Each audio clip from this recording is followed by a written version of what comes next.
छत्रपती शिवराय व त्यांचे प्रशासन। माझा कान धरण्याचा अधिकार केवळ छत्रपती शिवाजी महाराजांचाच आहे, बाकी कोणाचाच नाही, असे म्हणणारे सावरकर। महाराजांचे उभे स्वराज्य माझ्या डोळ्यासमोर असल्यामुळे मला राज्यघटना लिहिण्यामध्ये जास्त कष्ट घ्यावे लागले नाही, असे म्हणणारे डॉक्टर बाबासाहेब आंबेडकर। जन्मदात्या बापाचे नाव बदले पण पाळलेला दिलेले छत्रपती शिवाजी महाराजांचे नाव मी कधीच बदलणार नाही, असे म्हणणारे कर्मवीर भाऊराव पाटील। या महान मानवांना वंदन करून मी सृष्टी राजेंद्र माने माझ्या भाषणाला सुरुवात करते। छत्रपती शिवाजी महाराजांनी निर्माण केलेले स्वराज्य कल्याणकारी राज्य होते।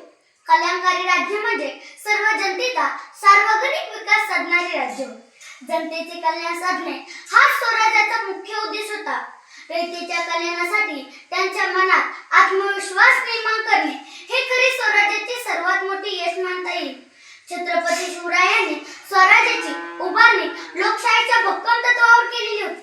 शासन प्रशासनातील भूमीबरोबरच न्याय व्यवस्था, सामाजिक धोरण, लोककल्याणकारी ध्येय धोरणाची पारदर्शक व प्रभावी अंमलबजावणी, शेती, पर्यावरण अशा बहुविध दृष्टीने कार्य केले। छत्रपती शिवाजी महाराजांनी स्वतःच्या बळावर निर्माण केलेल्या स्वराज्यास राज्यास म्हणत।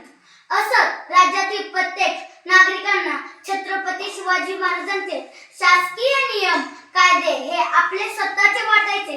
इतकेच नव्हे तर छत्रपती शिवाजी महाराजांच्या प्रत्येक कृती, नियम व कायद्यात स्वातंत्र्य, समता, न्याय व बंधुता या लोकशाही मूल्यावर जोपासना होत होती व सामान्य नागरिकांना आपले जनकल्याण होईल अशा प्रकारचा विश्वास निर्माण झालेला होता।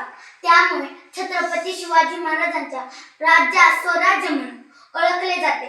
छत्रपती शिवाजी महाराजांचे स्वराज्य म्हणजे स्वतःचे राज्य। स्वराज्य म्हणजेच रयतेच्या कल्याणाचाच राज्य होय। अर्थात ज्या राज्यात सर्वसामान्य रयत केंद्रस्थानी ठेवून शासकीय धोरणे ठरविली जात आणि ज्या राज्यात फक्त रयतेच्या कल्याणाचाच विचार केला जातो, त्या राज्याबद्दल रयतेच्या मनात आस्था व आदर आणणे आणि सामान्य रयतेला वाटले पाहिजे की हे माझं स्वतःचंच राज्य आहे, असे राज्य म्हणजे स्वराज्य होय। छत्रपती शिवाजी महाराजांचे स्वराज्य म्हणजे जगातील पहिले लोकशाही राज्य होते।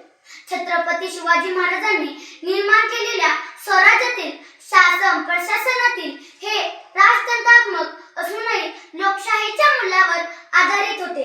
छत्रपतींचे स्वराज्य हे समता, न्याय, स्वातंत्र्य व बंधुता या तत्वाबरोबर स्त्री आदर, धर्मनिरपेक्षता, शेती व शेतकरी यांच्या कल्याणकारी धोरणाची प्रत्यक्ष अंमलबजावणी शिवकालीन प्रशासनात केली जात असे।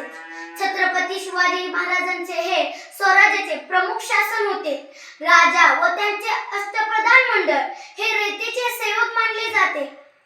स्वराज्याचे शासन प्रशासन यंत्रणांनी लोकशाहीच्या विकेंद्रीय तत्वावर निर्माण केलेली दिसून येते।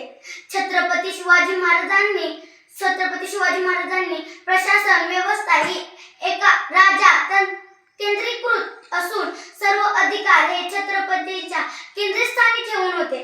छत्रपतींचे प्रशासन मुलकी प्रशासन, लष्करी प्रशासन, जमीन महसूल व्यवस्था, अनमान प्रशासन, चलट व्यवस्था सर्व जाती धर्माच्या लोकांना प्रशासनात समजून घेऊन सर्वसामान्य रयतेंना न्याय व गुणवत्ताप्रमाणे समान संधी देणे।